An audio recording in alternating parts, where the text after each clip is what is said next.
What we do here is go back.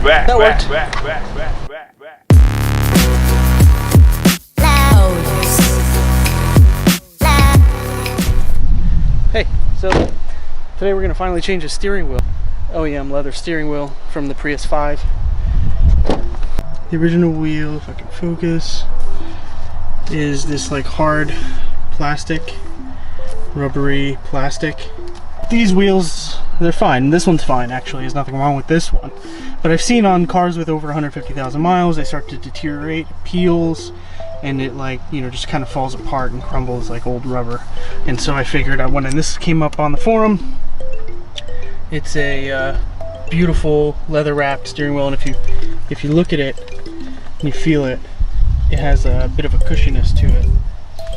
It has, you know, there's some cushion underneath the leather. There's some give, so it feels nicer to hold, and it's leather, so it's going to last a little longer as long as I take care of it. Well, I've already conditioned it. I know it's a little dusty. We sanded some stuff in my house yesterday, so it's like sawdust, really. There's nothing dirty about it, but it's already been conditioned twice with some leather cream, leather conditioner. And then right now I'm just gonna rip this off and put this one on. The one thing you gotta know is the little spindles in there, you wanna match them up perfectly. So I've parked the car with the wheels straight, and make sure you have the right tool to be able to get rid of that, first of all. So that's a 19mm. So you have to make sure you have a 19mm. And then when you're looking into here, there are these little things, these little covers come off. And I don't know if it's focused. Yeah, there's these little covers that come off, and then you just pop off the airbag, and then we'll see what do we got to do to take off the rest of these. We got to transfer this over to the new one. This doesn't have any of that. Anyway, so first thing is to disengage the battery and do whatever we got to do to make sure the battery's actually dead. So like I said before, you also got to make sure that the wheel is straight before you start this, otherwise it's going to be all wonky. And, you know, so go into the back, clean out your trunk a little bit, and let's get to the battery here.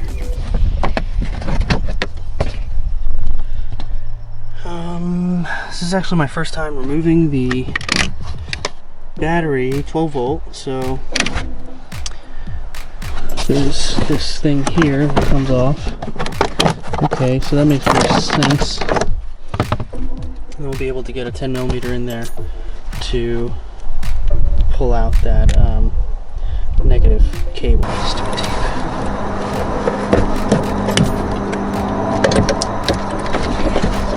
Put that away so that 100% is disconnected. Next thing we're going to do is we're going to try to turn on the lights, try to turn on the car to make sure all the energy is drained out of the system. I'm going to try to turn the car on. Completely dead. This is what we're looking for. We want it completely dead. No leftovers. If I'm going to pull this airbag out, I want it to be completely dead. So the next step is to remove these little panels here, which might just pop right off my finger. No. So it just kind of slides in the back and then pops in the front. So the clip hook is in the front. So get you a little closer here to see if we can see these clips that I'm going to pull off. Screwdriver, and push that.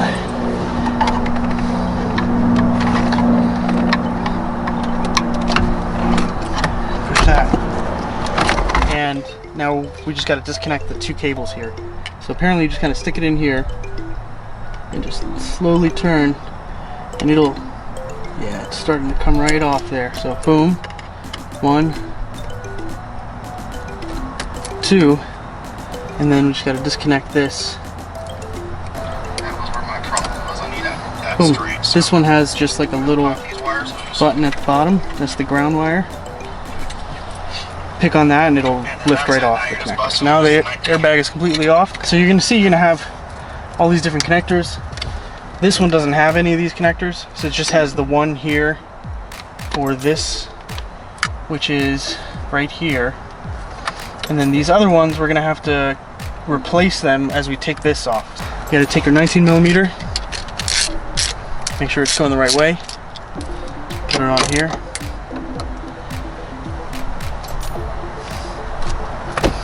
It's gonna try to move. Let's see. One hand.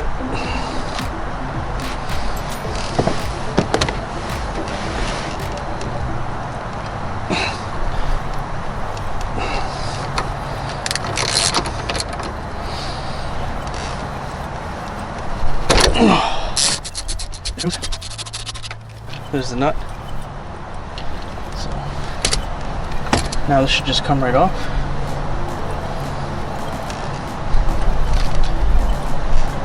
It's been on here for 100,000 miles, so might need a hit or two.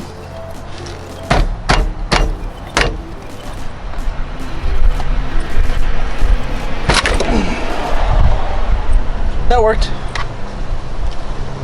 See? Don't be afraid.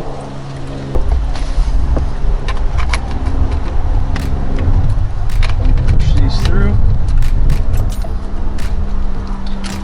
Here. Make sure the box spring lines up.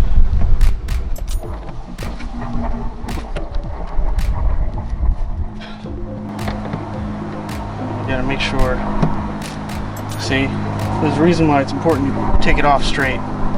You gotta put it on straight. So if you put it on, it looks pretty straight.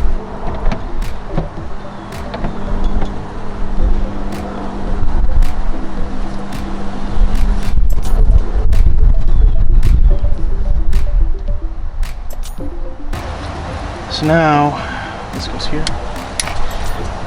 We'll just hand thread. It's important to always hand thread things first to make sure you don't fuck it up. Who knows how much this nut is from Toyota. Okay, so I went backwards to make sure it clicks so you hear the seating of the threads, and then hand tight it to the right. And now we can go in and give it a real tightening.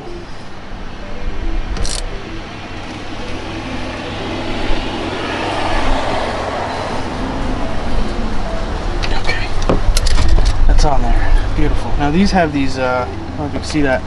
These are like locks. You kind of have to push them up before you put them back. They're like locking mechanisms, so push them up now for safety measures. It looks like it's just 2 screws. Anything on the back. This was my concern, which is why I want to take it off. These tiny screws on the back. Are they going to be a problem? No, it looks like they're part of the whole thing.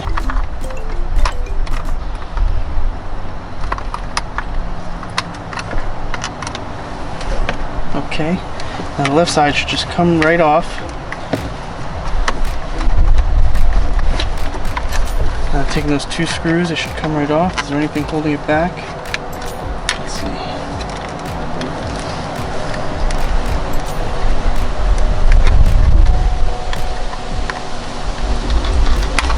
Oh, yep, that's it. You freed it. So there's something you got to pop here. No big deal.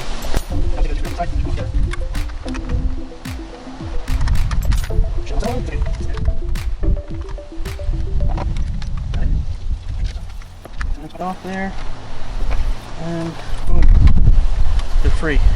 So just put these on here, get rid of this for now, we don't need it anymore. So these go on. I've got to soft.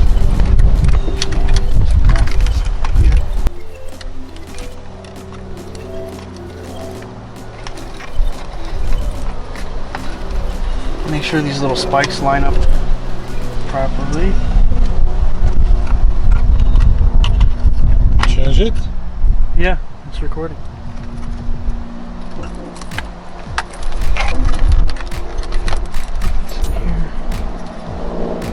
So these, if you can see this is the spring that you have to pop for the airbag. You basically push it on like this, and it'll release from the airbag. The airbag has this kind of hook. So when you pop this, it releases that spring from this hook. And that's it. You see it? You don't want to over tighten these. These are plastic. You just kind of want to give it a little bit of a hand tightening. Otherwise, you could crack the plastic to tighten it too much. Incorrect. I was going to. They have these kits on Amazon, on AliExpress, where you can buy just the leather and hand sew it yourself. I was going to do that, but since this has taken me about 5 minutes, I think it's worth the money to just buy the original one. Plus, it has these cushion. It's very cushioned. You would have had to. I don't know how you would accomplish this with the regular steering wheel, because it would just be very thick at that point. You'd have to wrap on top of that one. Okay, so next steps are to connect all of the connectors back together. So this goes in here. This goes here, and then we can just reattach the airbag, and it should be good. Let's see. This is good. Okay, that's in there. Just making sure. These are good. Okay. Now the airbag. First thing is to put this one on. Put on the ground.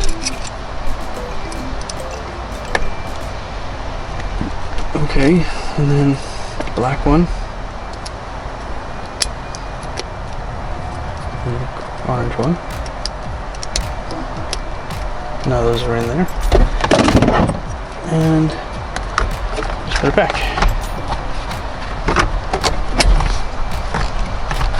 That's it. Now, put these little covers on the side, and turn the car on, put the battery back, turn the car on, see if it blows up. It shouldn't. It shouldn't blow up. Alright. The battery's a little shaky. I might throw that. This is the moment of truth. And when I start the car, I'm probably going to try to not be in front of the airbag, although it shouldn't go off.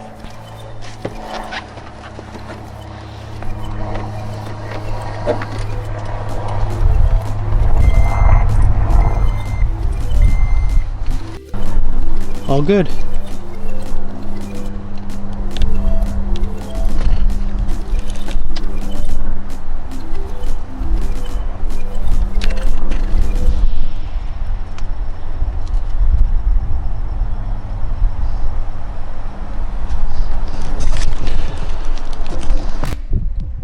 One of the things that you want to make sure that you do after you put it in is to make sure it drives straight. Obviously, some roads are a little curvy, they're not so great for driving straight, but as long as it's driving straight, the other thing is you're going to have to notice is you're going to go in and all of the time, I don't know if you can see that, yeah, all the times, the time and the date's going to be off. So you're going to have to go into the settings and press display button to get to the settings, and then hold it, and it should change in this menu, and you'll be able to change the date. The time is actually, you change it right here on the dash, those little buttons, but the date you have to change it through the settings. And yeah, this is much better. This feels fantastic. What an upgrade. Yeah, if your steering wheel is bad, that took me all of 10 minutes to do. It took a little longer just because I was filming it, but realistically it would be so fast, so quick. You know, unplugging the battery took the longest, honestly. This was very easy. And it matches, you know, the beauty is that because it's like gray interior, the leather is a little gray actually. So it does match.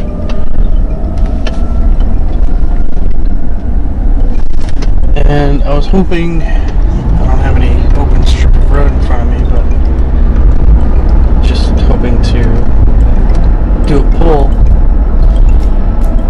see if we can get, that's that in-gen intake.